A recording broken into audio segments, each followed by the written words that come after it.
दिया और बाती के आने वाले एपिसोड का भी ट्विस्ट धमाकेदार होने वाला है। साथ ही साथ कहानी में आ चुका है एक नया मोड़। यहाँ पर जैसे ही बुलबुल को पता चलता है कि संध्या बुआ को 2 बच्चे मतलब जुड़वा बेबी होने वाले हैं, तो वो सूरज और संध्या से कहती है कि एक बेबी हमें दे दो, क्योंकि यहाँ पर अंकिता का मिसकैरेज हो चुका है और डॉक्टर ने कह दिया है कि कभी माँ नहीं बन सकती। यहाँ पर सूरज संध्या को समझाता है। तभी दूसरी तरफ भावों ने संध्या के दोनों बच्चों के लिए मंदिर में पूजा रखी होती है और कहती है कि होने वाले डाबरों को अच्छा आशीर्वाद मिलेगा माता रानी का, इसीलिए मैंने पूजा रखी है।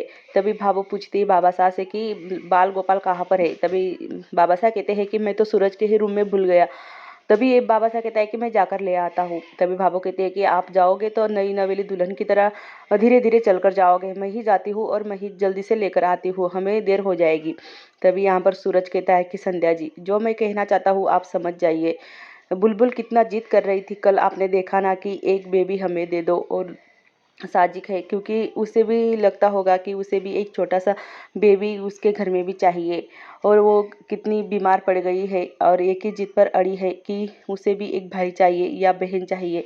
तब मैं सोच रहा हूँ कि भगवान का ही इशारा होगा, कहीं भगवान ने ही सोचा होगा कि हम उन्हें एक बेबी दे दें, क्योंकि हमने तो एक ही बेबी सोचा था पर हमें दो दो होने वाले हैं। तो हम ऐसा करते हैं, एक बच्चा अंकिता भाभी और अंकुर सा को दे देते हैं। तभी संध्या पहले मना कर देती है और कहती है कि नहीं सूरज जी, ये मुझसे ना होगा, क्योंकि दोनों बच्चे मेरे हैं, तो उसे माँ का प्यार और बाप का प्यार और परिवार का प्यार भी मिलना चाहिए। हम दोनों में से अलग एक को कैसे कर सकते हैं। तभी यहाँ पर अंकिता अपनी बेटी को सुला देती है, क्योंकि वो बहुत बीमार होती है, एक ही जिद पे अड़ी होती है कि उसे भी एक संध्या बुआ का बेबी चाहिए। तभी यहाँ पर भावो देखती है कि अंकुर और अंकिता वहाँ पर बैठे हुए। भावो कहती है कि भगवान, इन्हें बच्ची को जल्द से जल्द ठीक कर दो और बच्ची जो जिद कर रही है उसे अच्छी कर दो। भगवान के सामने प्रार्थना करती है भावो और कहती है कि बेचारों के दुखों का पहाड़ आ चुका है। यहाँ पर सूरज संध्या को समझाता और कहता है कि संध्या जी देखो ना, ये कोई अनजानी बात ना है, मैं आपको समझाता हूँ। जैसे कि पहले तो अंकिता जी का मिसकैरेज होना, फिर हमें बाद में पता चलना कि हमें 2 बच्चे होने वाले हैं। हमने तो एक ही बच्चा मांगा था भगवान से, पर भगवान ने हमें प्रसाद के रूप में दूसरा बच्चा दिया है। कहीं ना कहीं शायद ये बच्चा उन्हें देने के लिए ही भगवान ने हमें दिया है।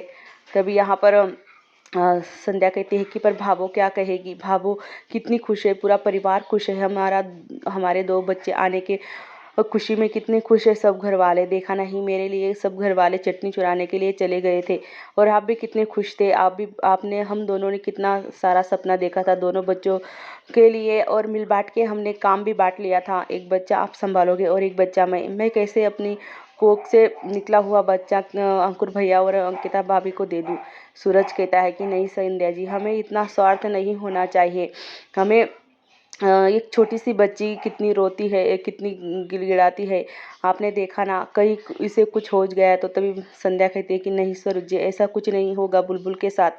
तभी यहाँ पर संध्या मान जाती है और कहती है कि जैसा आप कहोगे सूरज जी, वैसा ही मैं करूँगी।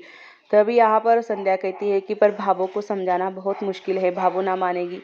तभी सूरज कहता है कि नहीं संध्या जी, भावो जितनी बाहर से कठोर लगती है उतनी ही नारियल की तरह वो अंदर से नरम है, और एक माँ दूसरी माँ का दर्द अच्छे से समझ सकती है। तभी यहाँ पर भावो आ जाती है। भावो आते ही यहाँ पर संध्या बहुत रोती है, क्योंकि दोनों बच्चों में से एक बच्चा उसे रखना है और एक बच्चा अंकुर और अंकिता को देना है।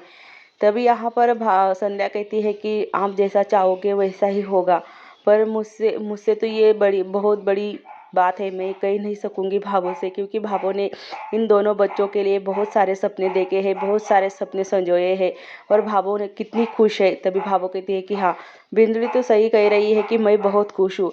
जब भावो संध्या और सूरज की बात सुनती है तो भावो को भी अब झटका लगने वाला है। यहाँ पर सूरज कहता है कि भावो बहुत ही जल्द समझ जाएगी। जैसे कि हम भावो से कहेंगे कि संध्या एक दोनों बच्चों में से एक बच्चा अंकुर और अंकिता भाभी को हम देने वाले हैं। भाभो को जैसे ही पता चलेगा तो भाभो थोड़ी देर के लिए नाराज़ होगी, पर बाद में भाभो समझ जाएगी। भाभो का दिल बहुत नरम है। भाभो ये बात सुनते ही भाभो के जो हाथ थरथराने लगते हैं और भाभो के सोचते हैं कि ना, मैं तो ऐसा ना होने दूंगी। इन दोनों को क्या है, मैंने कितने सारे सपने संजोए थे और मैंने भगवान से हमेशा दोनों की खुशी मांगी है, बल्कि मैं एक अपने घर का वंश को क्यों दूँ दूसरों को। यहाँ पर भाभो वहाँ से चली जाती है जल्दी जल्दी। तभी यहाँ पर सूरज कहता है कि मैं भाभो को बताकर आता हूँ, मुझे अभी भाभो से बात करनी होगी, नहीं तो बहुत देर हो जाएगी। यहाँ पर दोनों बच्चों के लिए मंदिर में भाभो ने पूजा रखवाई होती है। तभी यहाँ पर भाभो कहती है कि ना, आज ये पूजा होकर रहेगी। जब पंडित जी संध्या जी से वचन लेंगे तब यहाँ पर देखती हूँ कि वह संध्या वचन लेती है या नहीं। यहाँ से भाभो निकलने की पूरी कोशिश करती है। जल्दी जल्दी वो बाहर चली जाती है। सूरज संध्या से कहता है कि मैं भाभो को रोकता हूँ मंदिर जाने से पहले और उसे ये सब कुछ बता देता हूँ। तभी यहाँ पर संध्या अकेली यहाँ पर रोती है। यहाँ पर भाभो भाभासा से कहते हैं कि चलो जल्दी, ड्राइवर कट्टे है, फ़ोन लगाओ उसे जल्दी से, हमें जल्दी निकलना है। तभी यहाँ पर बाबासा कहते हैं कि तुम बाल गोपाल की मूर्ति लाने गई थी ना, कहाँ कट्टे है। तभी भाभो कहती है कि सूरज ला रहा है पीछे से, हमें जल्दी से निकलना होगा, नहीं तो मुहूर्त निकलता जाएगा। यहाँ पर बाबासा ड्राइवर को बुलाता है। ड्राइवर कहता है कि हाँ हाँ मैं आ चुका हूँ, चलो आप जल्दी से गाड़ी में बैठो। भाभो कहती है कि चलो जल्दी से बैठो, हमें निकलना है, नहीं तो पंडित जी को देर हो जाएगी। यहाँ पर भाभो बाबासा दोनों गाड़ी में बैठे हैं। भाभो बड़ी चिंता में।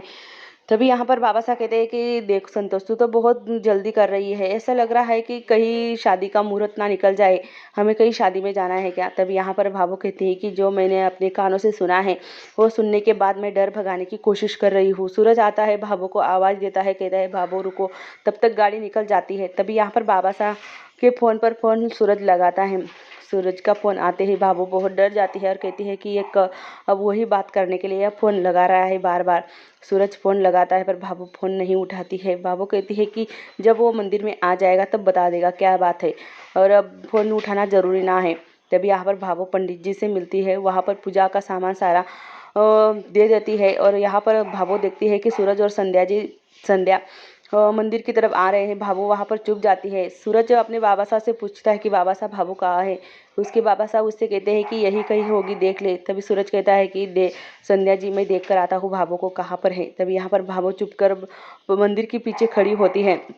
यहाँ पर जैसे ही सूरज भाभो को ढूंढता है, जहाँ पर दिया लगा होता है सूरज का हाथ जलने वाला होता है। भाभो देखती है कि सूरज का हाथ जलने वाला है, तो जल्दी से भाभो आगे आती है और सूरज को वहाँ से खींच लेती है और कहती है कि छोरा तेरा ध्यान कहाँ पर है, दिख ना रहा है तुझे, इतना बड़ा दिया यहाँ पर रखा हुआ है, कहाँ चावरा बावरा देखा जा रहा है। यहाँ पर भाभो और संध्या सूरज तीनों मिलकर, यहाँ पर सूरज जो कहता है कि भाभो तुमसे कुछ बात करनी है। तभी यहाँ पर भाभो कहती है कि पंडित जी बुला रहे हैं और मुहूर्त निकलता जा रहा है, आ बिन्नी तू भी बैठ और सूरज तू भी बैठ। दोनों यहाँ पर जो भाभो घर से पूजा लाती है, बाल गोपाल लाती है, दोनों जो मटके होते हैं उसमें कुछ भरा होता है, वो दोनों बच्चों के लिए होता है पूजा करने के लिए। तभी यहाँ पर पंडित जी सूरज और संध्या को तिलक लगाता है। भाभो सोचती है कि जब मैं घर से आई थी अंकुर सा के घर, तब मैं दोनों बच्चों के पैरों के निशान लगाकर आई थी और कहा था कि दोनों हाथ भर के लाऊंगी जब भी आऊँगी। तभी यहाँ पर सूरज और संध्या जी काफ़ी मायूस होते हैं कि भाभो का रिएक्शन क्या होगा जब ये बात सुनेगी। तो भाभो को तो पता होता है पर इन दोनों को पता नहीं होता है। पर भाभो आखिर में नहीं ना ही बोलने वाले हैं, क्योंकि भाभो कभी ना चाहेगी कि सूरज और संध्या के दोनों बच्चे में से एक बच्चा अंकुर और अंकिता को मिले।